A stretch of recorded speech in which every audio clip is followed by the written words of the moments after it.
All right, assalamu alaikum everyone. We're just having a little chat, and we actually are going to continue with Surah Al-Ahzab today, inshallah. And ya ayyuha nabi, ya qul li azwajika, I believe that's where we left off at. Ya ayyuha nabi, qul li azwajika in kuntunna turidna al-hayata ad-dunya wa zinataha fata'alayna umatti'kunna wa usarrihkunna sarahan jamila. Now, the ayah, you could see that last week when we were talking about the different ayat, the ayat were covering the story of Al-Ahzab, covering the story of what happened at the time and that transition, with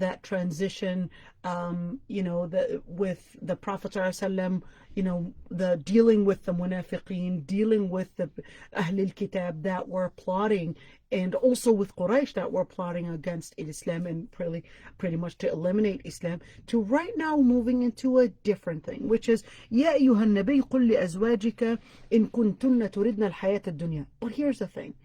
What is the context of this? So if the previous ayat were talking about the munafiqeen, what does this have to do with that transition? How do we understand the coherence of the ayat? So scholars actually had different interpretations. Number one, the first interpretation was that this related that just as the munafiqeen, the people of Quraysh, were plotting against the Prophet ﷺ, in that same sense, whoever transgresses their limit on the Prophet ﷺ, the Prophet, or even the message of Islam, and that includes whether that was the community, political level, or whether that was the personal level, which is the wives of the Prophet ﷺ.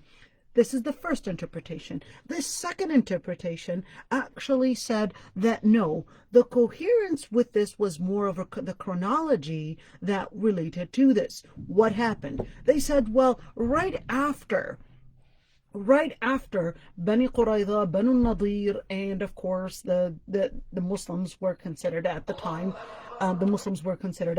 As victorious on those tribes, and therefore what was left was the different goods that they had left behind, the different farming land, the different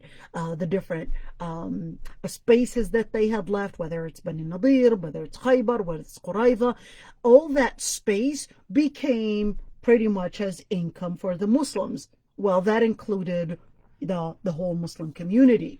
Once the munafiqeen, once the Yahud were expelled, at least some tribes were expelled, and that became the goods. The women, or the wives of the Prophet ﷺ, they saw how other Muslim, the wives of other women, the wives of other Sahaba were getting some of those goods. In other words, they were now becoming richer. Well, that wasn't the case with the Prophet ﷺ. The Prophet ﷺ was not using that money for his lifestyle, was not using this wealth. And the chronology of this is that the wives of the Prophet ﷺ were complaining, well, why aren't we also getting some of those goods as your wives? Why aren't we also getting some of the richness, the prosperity that the rest of the Muslim community is getting? Why aren't we as wives also getting from that prosperity? So that was the chronology. Well, what happened after the battle, or the Soto battle, because really there was no battle. It was more of Allah subhanahu wa ta'ala taking care of all that alliance that was trying to eliminate the Muslims and the Prophet ﷺ, and etc.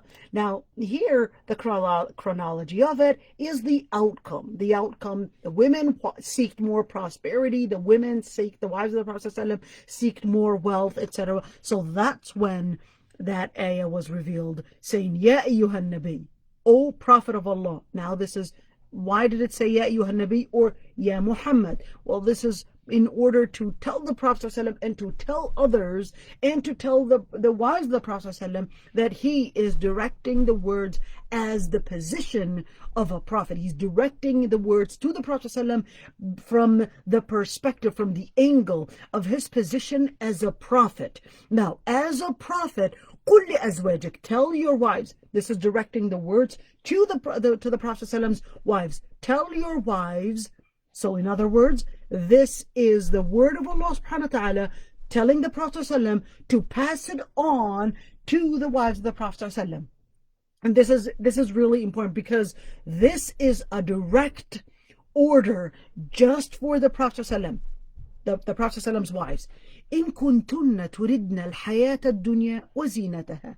If you wanted to seek, تردن, you wanted, your aim, your goal was الحياة الدنيا. If you wanted الحياة الدنيا, you wanted this life and all the different prosperity in it, وزينتها, and all the different beautification in it, all the beauties in it, the prosperity in it, the different goods in it. فتعالين, then let's agree on a common term. Let's agree on something. أمتعكن وأسرحكن سراحا جميلا. Yes, I'll give you the mut'a, and what mut'a here is really the alimony.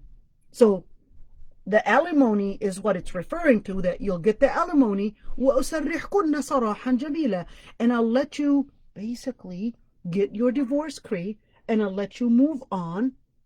سَرَاحًا جَمِيلًا, in a good sarah, in a good separation. جَمِيلًا, with no hard feelings, no tensions. Sarahan Jamila. And this is to teach also those men that when they divorce their wives, that it should be based on Sarahan Jamila. Don't hold that aggression. Don't make it, even if you had disagreed with your wives, even if there was a time of tension, don't let that time of tension be the way that will affect your akhlaq, because your akhlaq, the morality that the integrity, the principle that you live your life based on, is not based on how people are relating to you, but how you live that integrity as a person, as an akhlaq, how you live it, how you practice it, regardless of how people relate to you. In other words, if you're going to practice al-lu'm, if you're going to be mean, if you're going to be low in your akhlaq because that person is low, and you're going to be rude because that person is rude, and you're going to be selfish because that person is selfish, and you thought that you were going to teach them a good lesson, you're going to contain all the low akhlaq without you realizing. So here Allah subhanahu wa ta'ala is teaching us that even when the women were, the wives of the Prophet ﷺ were really forgetting that the Prophet ﷺ did not come to get the dunya. The way he related with the munafiqeen in the Ahzab, the way he related with the Yahud in the Ahzab, and the outcomes of that war, and all the different booty that he was getting, that the Muslims were getting, the Prophet ﷺ did not seek the dunya. He did not want any of that wealth. He wanted the akhirah. So it was to teach the wives of the Prophet ﷺ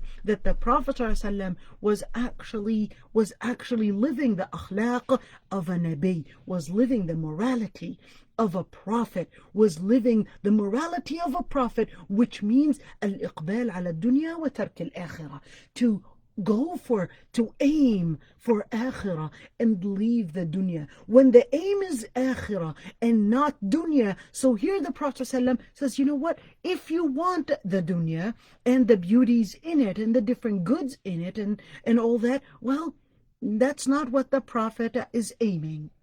The Prophet's aim is not the dunya. So if you want the dunya, you do have the choice where I can just give you that mata, the alimony, and actually let you go on with your life and then seek the dunya that you want.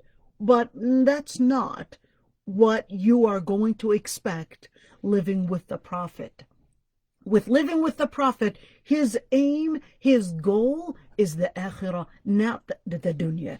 Even when the dunya opens up, he doesn't get anything from it, because the Prophet, peace be upon him, was aiming the akhirah and not the dunya. He did have, by the way, the opportunity to get that money and live like a king. But Umar ibn al-Khattab, as the way he described him, he was just sleeping or living in a very simple home, in where even al-hasir, even the carpet, or it's not even a carpet, because a carpet would be made of wool, would be made of fabric, but al-hasir is made of hay.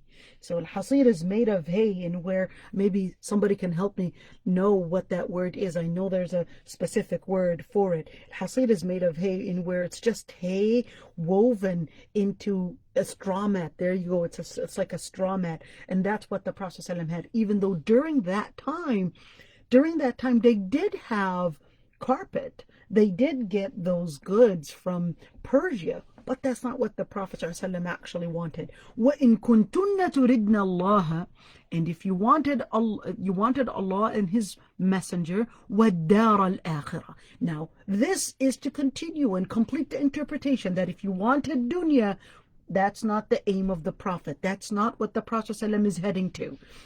Why? Because if you want Allah and His Messenger and Dar al-Akhirah, you want Dar al-Akhirah. Why did it say Dar al-Akhirah? This is a metaphor to refer to Dar al-Akhirah, which is Jannah. Dar actually means home. Al-Akhirah means the end, the last. And here, it's a metaphor to actually refer to Dar al-Akhirah. They call it like a badal, in where it's talking about the last thing, the last destination of something, but it's referring to Jannah. فَإِنَّ اللَّهَ فَإِنَّ, so here semicolon, فَإِنَّ اللَّهَ, therefore, Allah subhanahu wa ta'ala, أَعَدَّ لِلْمُحْسِنَاتِ. Now the word أَعَدَّ would mean prepared. Why did the word use prepare? Because prepare would tell you that the place is already set. Now the wives of the Prophet ﷺ, they didn't ask for prosperity and wealth before this event, before the event of Al-Ahzab, because they knew that the situation anyways was looking poor anyways.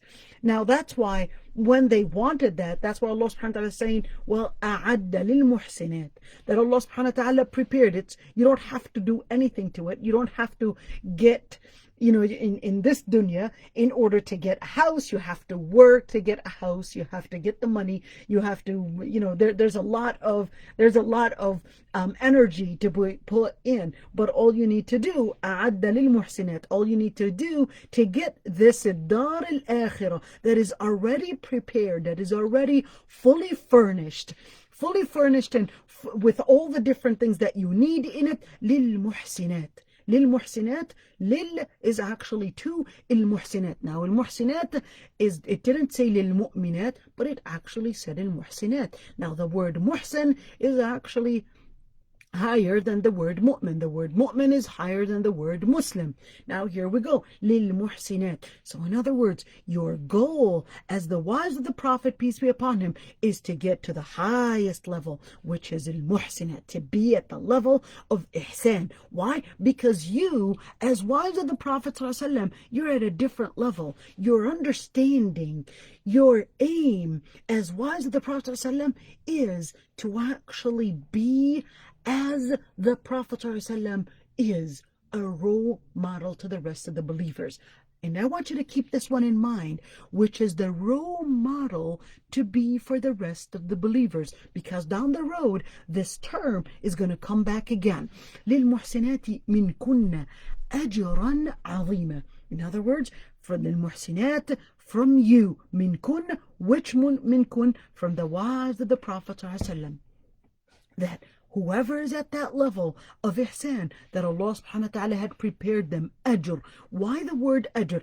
Ajr, because this is in order to tell you that in every single aim that you want to go for, there's always a price for it. There's always an effort to put in to gain. So here, the effort that you need to put in to gain is actually the effort of leaving dunya. Leave dunya in order to get the akhirah.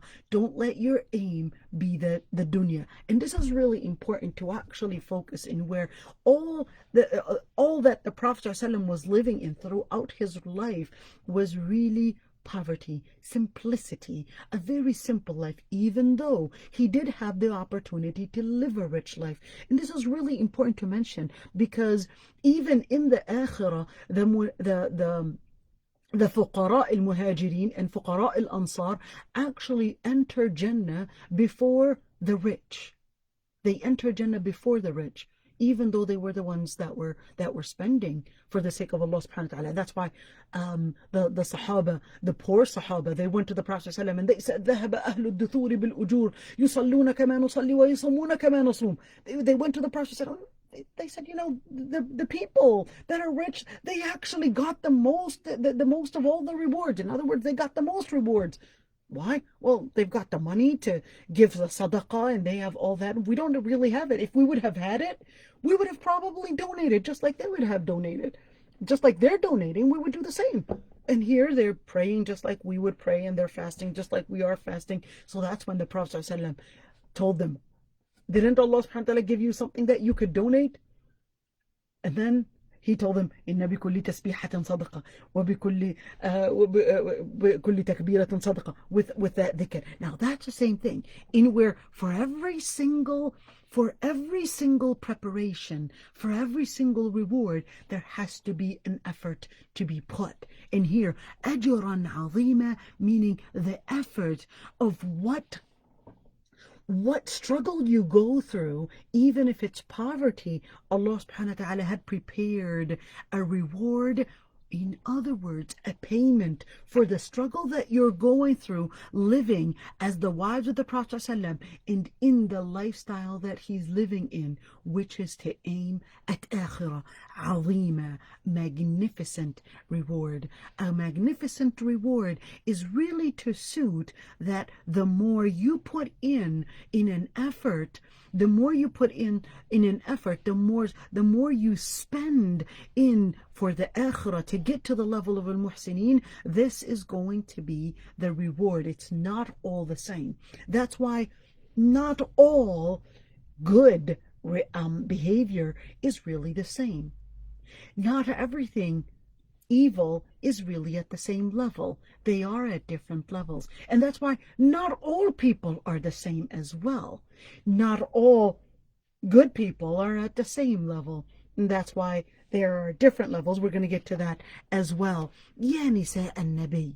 Now it goes to complete the lesson that the ayah started out with, is where you have a different position. Ya Nisa an-Nabi, O wives of the Prophet ﷺ. Now this is now. Here it said, Ya ayyuha nabi, qul, O Prophet of Allah, tell your wives. This is an order. This is a direct, where Allah subhanahu wa ta'ala is taken upon himself here to be the one to speak on behalf of the Prophet ﷺ. Tell your wives, if you want this dunya, we can give it to you. It's kind of like, a lawyer, in where the lawyer is standing in that place of the person and speaking on their behalf. So here Allah subhanahu wa ta'ala is taking that position. Oh Prophet of Allah, tell your wives if this is what you want. Here Allah subhanahu wa ta'ala is now taking the position and putting and actually speaking directly to the wives of the Prophet ﷺ. But here, Ya Nisa an-Nabi, in where it is a direct order, a direct conversation, a direct verdict from Allah subhanahu wa ta'ala. Ya Nisa an-Nabi, O wives of the Prophet, peace be upon him. Why did it say Nisa an-Nabi? In order, now here when it talked about قل لأزواجك, because that was giving and hinting somewhat of a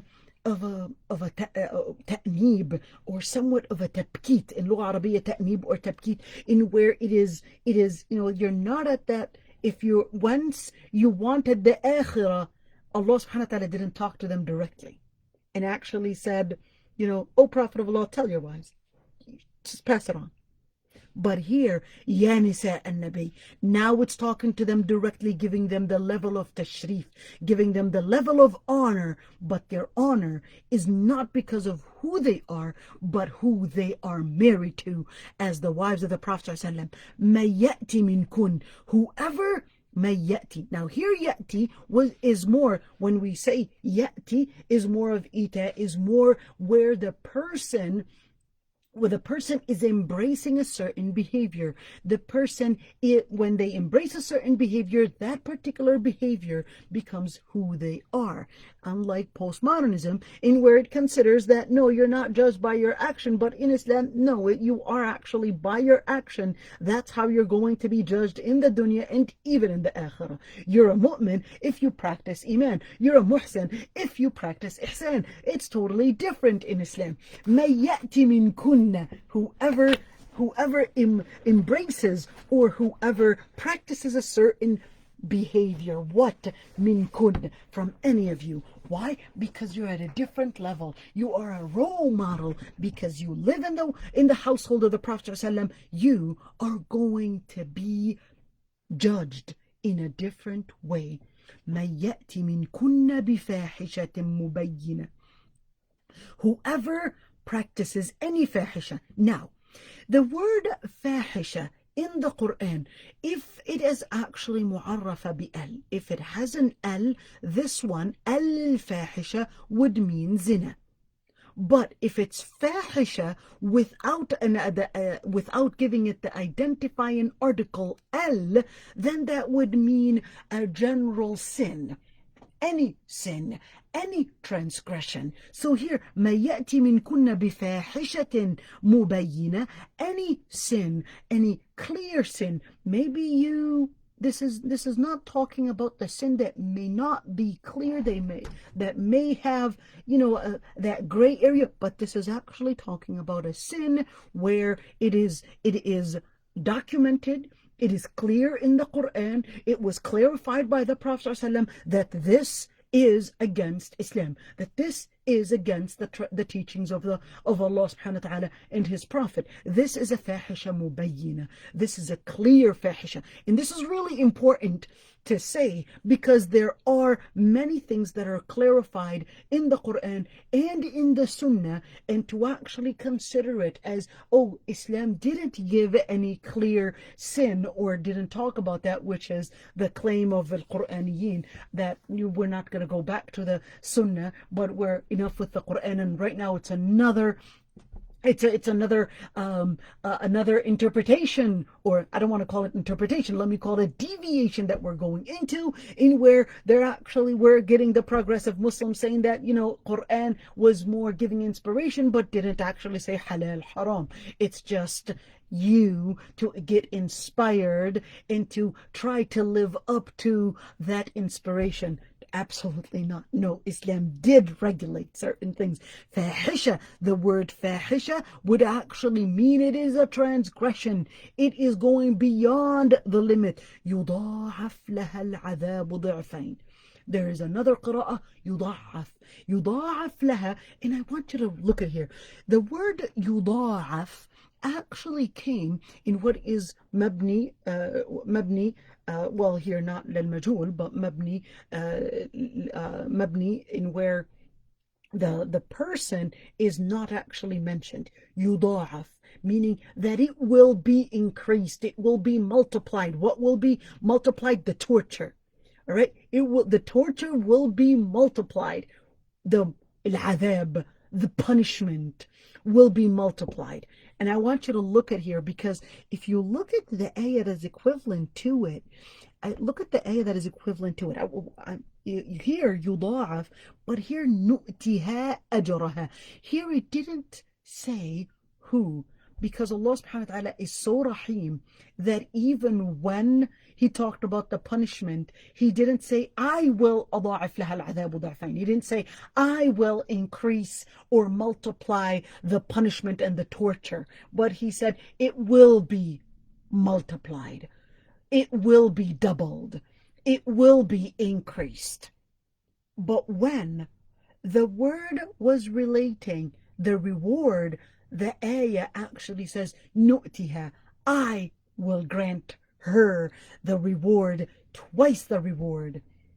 Twice the reward. When Allah subhanahu wa ta'ala wanted to say of a reward, Allah subhanahu wa ta'ala attributed the reward to himself. But when he wanted to speak of a adhab, he didn't attribute the adhab to himself, but he attributed the adhab to an unidentified who will take over to do that torture. And this is from the rahmah that Allah subhanahu wa ta'ala had given. Even when it came, I believe, I hope I find it. I can't find it right now, but we'll see it inshallah some other time. Now, same thing. يضاعف لها العذاب ضعفين. She will have the punishment multiplied. Why is it multiplied? Why can't it be like anybody else? Well, the reason why is because she will have, as a wife of the Prophet ﷺ, being one, a role model to the women and for herself. In other words, she will take the sin for doing the transgression, for her committing it. She will take the sin on behalf of herself and on behalf of those that took her as a role model. That is another sin that she will carry on her shoulders for committing that particular sin, because people will consider that you are the wife of the Prophet ﷺ, therefore for sure you are well taught, well behaved, well disciplined by the Prophet, therefore it will be okay to do. Well, that's why Allah subhanahu wa ta'ala was actually saying and holding the wives of the Prophet ﷺ at a certain level of being role models. And this is really important. This is really important because this is not only, from the same concept, from the same logic. Let's get a drink of water. With that same logic, when you actually see and when you aim as a human being to be part of the mu'mineen, it's totally different. And don't judge or even practice what other people are doing, the common practice. I'll give an example. In our society, it's so common that people, for example, I'm just going to say, for example, we're seeing piercing. I'll just use that as an example. Piercing. Is it necessarily haram? And I think I mentioned that before. Is it necessarily haram, or are there differences of opinions between scholars? I'll say it straightforward. Yes, there are differences of opinions between scholars. There isn't a clear ayah that says that piercing is necessarily haram. Is it part of beautification? Yeah, well, it's part of the beautification. Is it allowed for women? Are they allowed to appear with it in public, etc.? That's a different story. But here's one thing, is that does it befit a mu'minah? Oh, that's when we're going to discuss, is it something that is practiced by al-mu'minat? Would you consider, if you were to see, the mu'mina, a believing woman, practicing such a thing, would you on the inside, you got to be honest with yourself, would you hold that honor the same way that if you did not see her dressed or, wearing those piercings? I'm sure on the inside, it's not going to be the same. And that's al-muru'ah. In our community, we're always talking about the limit as halal haram. But in Islam, the limit is not halal haram only. The limit of halal haram, that's the limit that a Muslim would look into. But a mu'min doesn't only look for halal haram. They go beyond that limit. There's also al-muru'ah. Al-muru'ah is another limit in where you don't practice what even those that what might be a normal practice from Muslims, even it's not necessarily haram, it's within that gray area. You don't practice it because you fear al-muru'ah, that it's, how do you see yourself? Do you see yourself as part of the mu'mineen? Part of those that follow safasif al-umur, that follow those trivial things, or do you aim high? Your aim your akhlaq, you would raise. It's kind of like when you would have a level. If your level is up to here, if this is your level of how high you could get, well, you're going to stay here. But the higher your goal is, the higher your aim is, that's when the شاعر said, المتنبي: إذا كنت في شرف مرومي ذا شرف مرومي فلا ترضى بما دون النجوم. If you are somebody that has a high aim, then don't accept but to be at the highest level, and that is like the شرف, فلا ترضى بما دون النجوم. Don't accept to have your goal be to be where the stars are at. When you want to aim high. Don't aim low, because you'll always be at that level. And that's the same thing as a mu'min. You aim high to be part of the mu'mineen. And your aim is to even leave al-muru'ah, even leave the things that will harm al-muru'ah, and actually be part of those that aim high. Now, to go back to this ayah, you could see that here it is actually going farther, that Ya Nisa an-Nabi, because you learned from the akhlaq of the Prophet, you were in his own home, therefore you aim high, you aim to be a role model, as the Prophet was a role model to the rest of the believers. And that's the same thing. Aim to be just as Prophet Ibrahim alayhi salam made the dua, and let them be للمتقين إماما, let them be role models, not to the Muslims only, but للمتقين. Let them be role models to the people that aim to be part of المتقين, to the people that want to be like the higher level of mu'mineen. Let them be even higher than the muttaqeen. Let them even be the role models for those that are mu'mineen, and let the mu'mineen want to take them as role models. Don't aim low. وَمَن يَقْنُتْ مِنْكُنْ. And here it is: وَمَن يَقْنُتْ مِنْكُنَّ لِلَّهِ وَرَسُولِهِ وَتَعْمَلْ صَالِحًا نُؤْتِهَا أَجْرَهَا مَرَّتَيْنِ وَأَعْتَدْنَا لَهَا رِزْقًا كَرِيمًا. Now I want you to look at this ayah. مَن يَقْنُتْ, and here the same pattern, that just as if a woman, when one of the wives of the Prophet ﷺ was to do something wrong, a transgression, يُضَاعَفْ لَهَا الْعَذَابِ, she would have multiple adab. With the same pattern is that if مَن يَقْنُتْ مِنْكُنْ. Now I want you to compare the ayah right here. مَن يَقْنُتْ مِنْكُنْ, because remember, whenever you do tafsir, you gotta bring in the comparison in the pattern, because it's actually on the same level. It won't talk about Jannah unless it talks about hellfire. It won't talk about dunya unless it talks about akhirah. Same thing here. So يَقْنُتْ مِنْكُنْ لِلَّهِ وَرَسُولِهِ. The opposite of it is فاحشة مبينة. Alright, so what is the difference? يقنط منكن, القنوت is actually obedience to Allah subhanahu wa ta'ala. Making الفاحشة المبينة is a disobedience, is a transgression. So يقنط منكن لله ورسوله. What does that mean? Remember when we said فاحشة مبينة, and I said, well, and I talked about, well, things that are clarified in the Quran and the Sunnah. Well, why did we say Sunnah? Where did we get this interpretation? It's not made up, because you can see the equivalent part of it is actually saying يَقْنُطْ مِنْ كُنَّ لِلَّهِ وَرَسُولِهِ, because the equivalent part of it is that you would obey Allah and His Messenger, which is equivalent. Lillah is equivalent to the Quran, the words of, in other words, the words of Allah subhanahu wa ta'ala, and Rasulihi is equivalent to the Sunnah.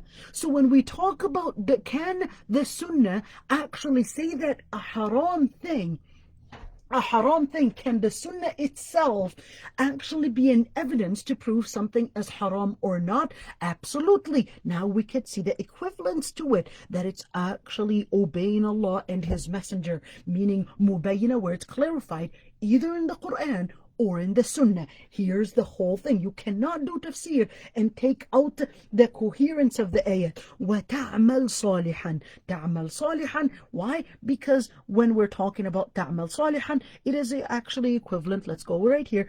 تَعْمَلْ صَالِحًا is equivalent to يَأْتِ. So, in other words, practicing.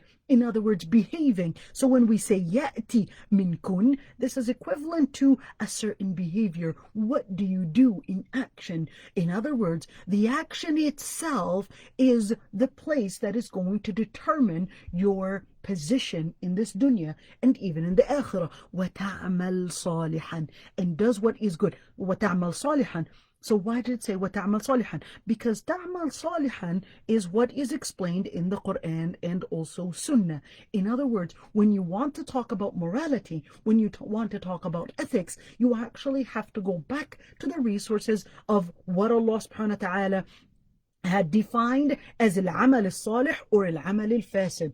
You want to go back to Allah subhanahu wa ta'ala. Now, having that being said, مَن يَقْنُتْ, القنوت is obedience. Obedience to Allah and His Messenger. نُؤْتِهَا أَجْرَهَا. نُؤْتِهَا, just like here, we mentioned that one before, in where Allah subhanahu wa ta'ala attributed the reward to Himself, but here attributed the adab to mabni, the fi'al mabni. Well, here not majhul, but it's really Allah subhanahu wa ta'ala. Now, نُؤْتِهَا أَجْرَهَا مرتين. Here, نُؤْتِهَا أَجْرَهَا, the equivalent of it is the opposite of it is al-adhab. So the opposite of al-ajr is al-adhab. Now we look at it right here. The opposite of it is al-adhab. Here, that you will get the reward.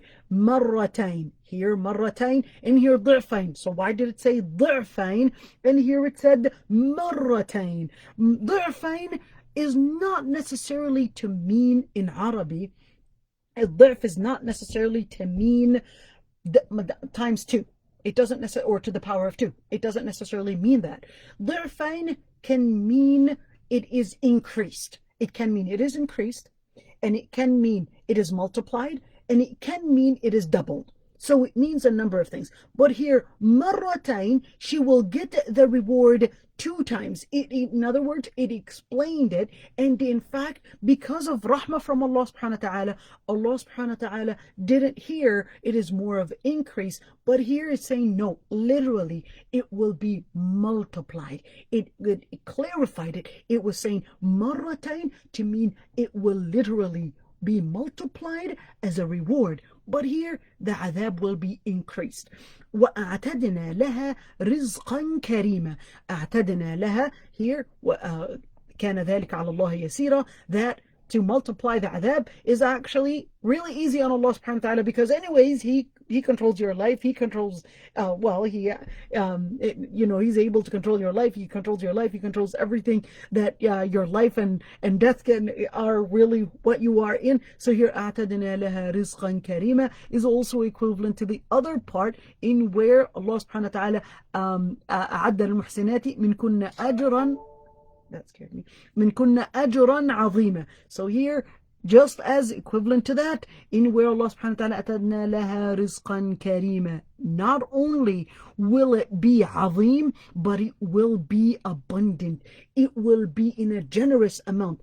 أَعْتَدْنَا, just as the word right here, أَعَدَّ, the word أعد in where it is prepared, and the same concept right here, أعتدنا, that it is prepared already. لها رزقا كريما, there's this abundant rizq that she would be, generous rizq that she will be getting. Now, it's really important here to connect a number of different things. يا نساء النبي, again, the same munada, the same nida التشريف, the same honor, the same words of honor they were called on. Ya Nisa an-Nabi, oh, wives of the Prophet. Why were they important? Not because they are women, but because of the position that they hold, being connected with the Prophet himself. In other words, even those that are living around the Prophet ﷺ. And this is really important. If you actually look at anything, the Sahaba, why do they actually have a different position than the rest of the people? Because they were actually disciplined by the Prophet himself. They were disciplined by the Prophet ﷺ himself. That's why خير القرون قرني, the best of the centuries is actually the century of the Prophet ﷺ. They were disciplined by the Prophet himself. They lived Iman. They lived Iman on ground where it was directly disciplined by the Prophet ﷺ. صلى الله عليه وسلم يا نساء النبي لستن كأحد من النساء. لستن, you are not like any other woman out there. You're not like any other woman. In other words, you can't compare yourself to them. In other words, what they aim, their lifestyle, who they want to be and all that, you're not like that. And this is something that this is something that we always have to keep in mind. Don't compare yourself to the women in probably in the surrounding, or the men in your surrounding. لستن كأحد من النساء was actually told to the Prophet ﷺ's wives. If you live the words and you live surrounding yourself with the light of the Prophet ﷺ, you cannot be like those people. You can't take them as an example. Don't compare your lifestyle to them. إن اتقيتن, but that's not because you're wives of the Prophet, peace be upon him, but that is on a condition. إن اتقيتن, if you had the taqwa, you won't be as any other woman out there, because you would have a responsibility, because you live and you aim high. فلا تخضعن بالقول. Ladies, you gotta listen to this one. When we say لستن كأحد من النساء, this is telling the Prophet ﷺ's wives, even when you are a role model, you don't take others and say, well, others are doing such and such, and therefore it should be okay. You have to be the leader to lead. You are a leader when you lead yourself. When you're able to lead yourself, you're able to lead others. But if you're just a follower of what others are doing, you're not a leader. You're being led. إن اتقيتن, what makes a leader? It's taqwa. What makes a leader is taqwa. What makes a leader is when they are free from having their own inclinations drive them to having the word of Allah subhanahu wa ta'ala drive them to the goal of al-akhirah, to the aim of al-akhirah. فَلَا تَخْضَعْنَ بِالْقَوْلِ. I want you to realize here. So in the beginning, it actually said, ladies, you're if you're at the level of taqwa, you don't imitate other women. Therefore, so that fa right there, therefore, that fa is actually saying, well, therefore, let's put here, give it a punctuation, semicolon, فَلَا تَخْضَعْنَ بِالْقَوْلِ. You know what? Your words, لا تخضعن بالقول. What is الخضوع? الخضوع actually means a number of things. Number one, الخضوع can mean being lenient in the voice. الخضوع can also mean having some words that are lenient. What determines if the word is lenient or not? A number of things. Number one is, the urf itself, the culture itself. And two is there are certain things that you have to know. How does a person react? How do people, فَيَطْمَعَ الَّذِي فِي قَلْبِهِ مَرَضٍ, how might a person that has a disease in their heart react to these words? I want you to notice here that it actually started out with speaking about speech. In other words, it didn't talk about where their sight is looking at. It didn't talk about any of that. It actually started talking about what their words are. And I want you to focus on that one. The first sin ever committed was eating. Adam alayhi salam ate from the tree. And the first thing that Allah subhanahu wa ta'ala was telling the wives of the Prophet sallam, again, something that relates to their mouth. How is your speech coming out? How are you using your words, your voice tone, and also the speech itself? Is a person that has a disease in their heart, are they here going to misunderstand this khudu' fil qawl and think that somehow you're interested in them? Or they might actually think that somehow that you are being feminine to invite for anything, whether it's flirtation or whether it's some kind of man woman talk and lustful talk, etc. This does not suit a woman that has taqwa. And now remember, this is actually directing the words of the Prophet ﷺ. Does that mean that this doesn't include you and I? Does that mean it doesn't include us? No. Remember, this is actually saying لَسْتُنَّ كَأَحَدٍ مِّنَ النِّسَاءِ. This is letting us women know that we are to imitate the wives of the Prophet ﷺ. If this is the role model we should be imitating, or if this is the role model, then this is what it looks like for a mu'min of muru'ah.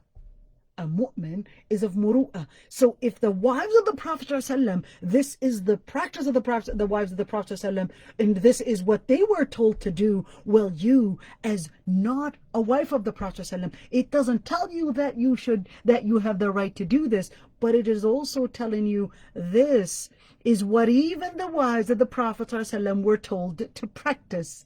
Then, therefore, this is your goal to reach. فَلَا تَخْضَعْنَ بِالْقَوْلِ. الخضوع can be softening the voice. الخضوع can also be in the words that are used. Are the words somehow trying to chat? The words are somehow letting the person that has a disease in their heart misunderstand that you are here holding conversation to invite friendship into a friendship. Well, this does not suit a believing woman. And this is really important, because what we're seeing is that unfortunately we're seeing a lot of women that are hijabi. When it comes to speaking, you're like, well, wait a minute, what's going on here? It does not befit a believing woman to speak in that manner. It doesn't befit a believing woman. فَيَطْمَعَ الَّذِي فِي قَلْبِهِ مَرَضٍ. It does not befit for you. Why? Because again, it continued to actually say, because فَيَطْمَعَ. What is الطمع? الطمع is when somebody might take advantage, might hope for some kind of a closeness in transgressing their space, that woman's space. What is the woman's space? Now remember, الطمع is when you would have a limit. So here we go. Here's the limit, and here's your space. All right? Here's their space, and here's your space.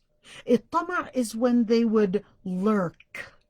They would hope that there might be some room for them to go into your space. What is your space?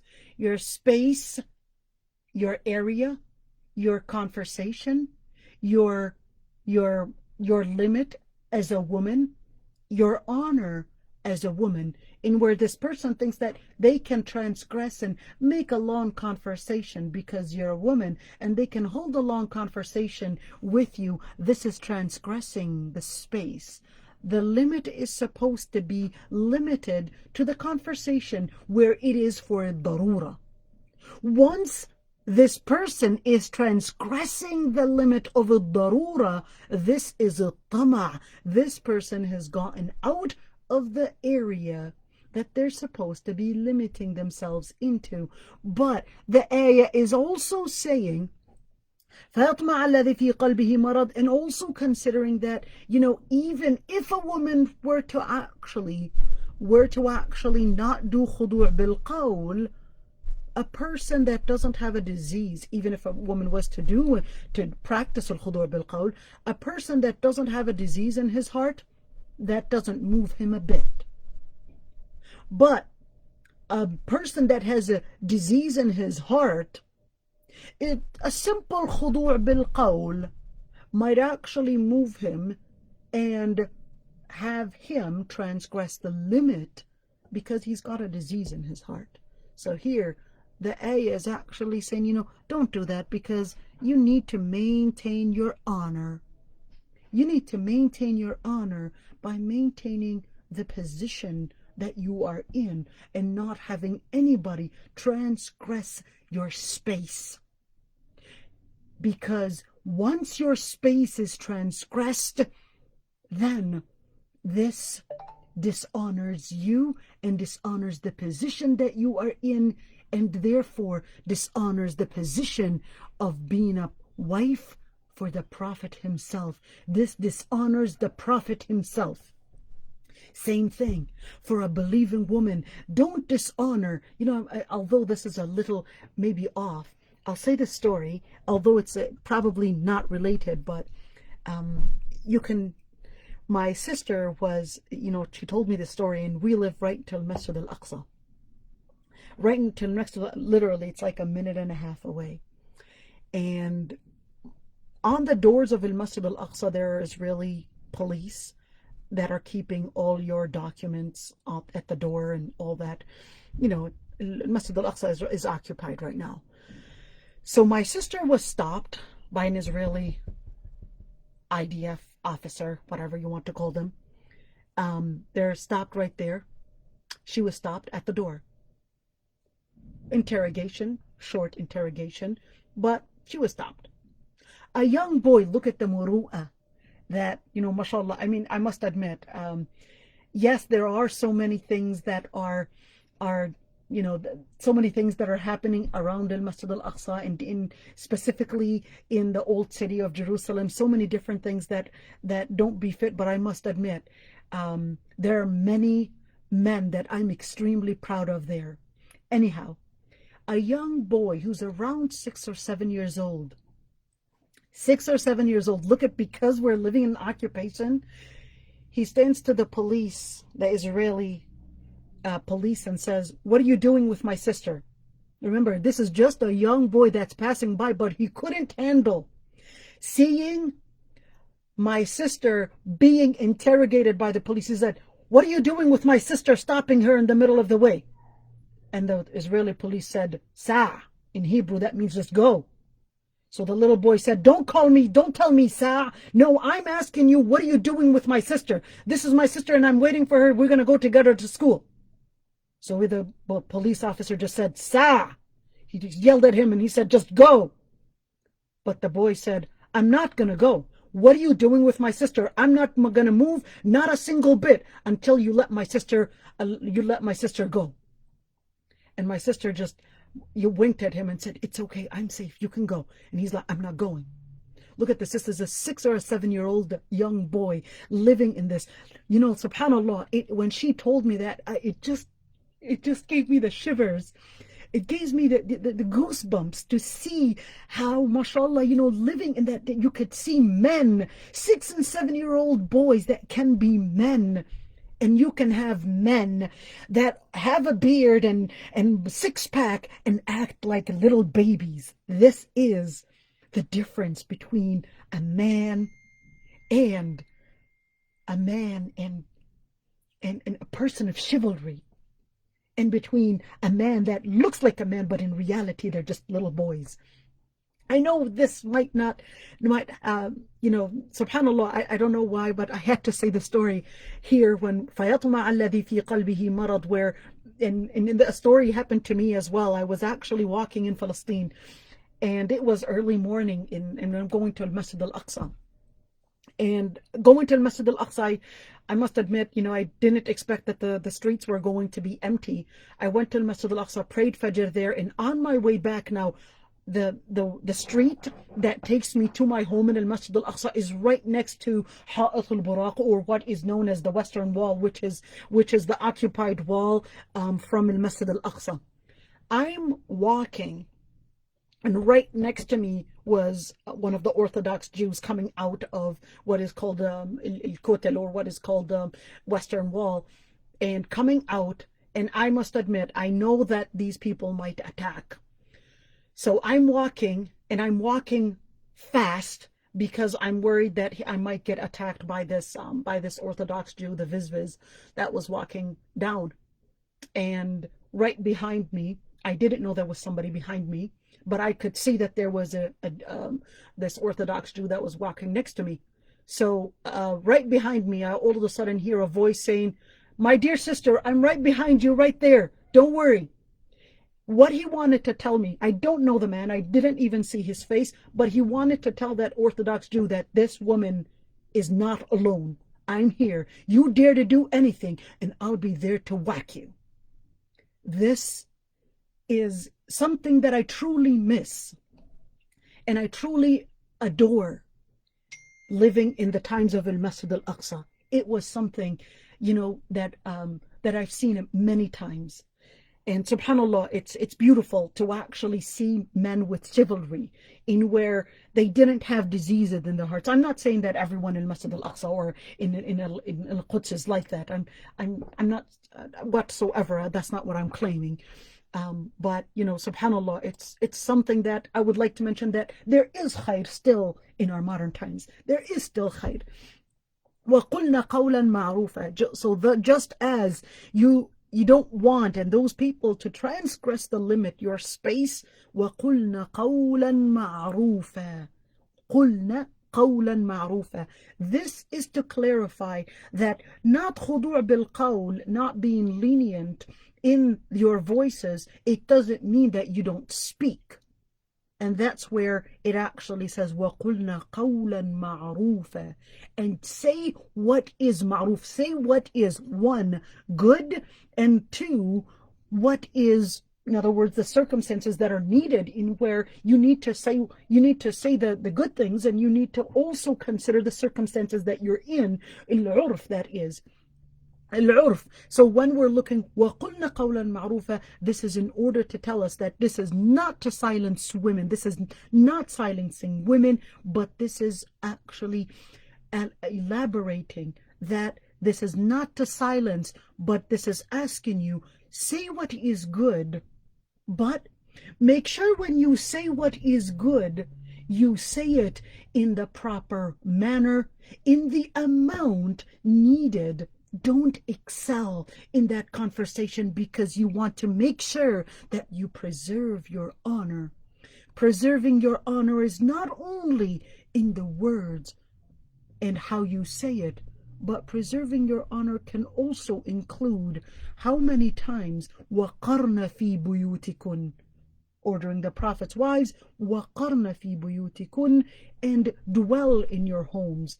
Don't be a person that's constantly going out, because again, it's focusing on the speech one, and to even when you exit your home, your best place is really your home, because there are many out there that will have that tama'. The whole idea for al-qarar fil bayt, for staying home, and also for not being lenient in the voice, is really so that you will maintain your honor. And so those people that don't know how to preserve their space and your space and give you the honor, because there are people that have diseases in their hearts, well, this ayah is actually telling you, well, don't put yourself not in literally a place, or not in a circumstance. And this is really important, because when we talk about al-buyut, we're actually talking about place, literally a place. But when we're talking about al-khudu' bil-qawl, we're talking about the circumstance. So don't put yourself in the wrong circumstance, and don't put yourself in the wrong space or place. And where the best place for you to be in is really your own home. We're going to talk about that next week, inshallah, because there's so much to talk about when we're talking about at-tabarruj. What is it-tabarruj? When we're talking about al-qarar fil bayt, does that mean I can't go out to work? What are the different things? Does that include, what about those that said those are the words directed at the wives of the Prophet ﷺ, that has nothing to do with us, and this is more, these are more of regulations to the wives of the Prophet ﷺ, but not as the rest of the Muslim women? This is a conversation we'll hold next week, inshallah. So if anybody has a question on at least the ayat that we covered today, go ahead. I'd be happy. You can actually unmute yourselves if you want, and anybody can ask the questions, and you can unmute yourselves if you would like to say it. Wa alaikum assalam wa rahmatullahi wa barakatuh. All right, so I guess no questions. I was really hoping somebody would ask any questions. Sorry. Wa alaikum salam wa rahmatullahi wa barakatuh. Yeah. Sorry, I came in late, but I don't know if I'm sure about the ayah that we said today. But is it Surah Ahzab or something? I don't know what surah we talk about. So the surah that we're doing is Surah Al-Ahzab. Okay. Yep, Surah Al-Ahzab. All right. So Surah Al-Ahzab, ayah 32. You could actually see it here. It'll be shown here, so you could see it. See, when you want to know, this is Surah Al-Ahzab. It's Surah number 33. All right, and here it's the 22nd juz, and you could see it's the 43rd hizb. All right, so this helps you realize it. All right, everyone. Assalamu alaikum wa rahmatullahi wa barakatuh, and jazakumullah khairan for joining.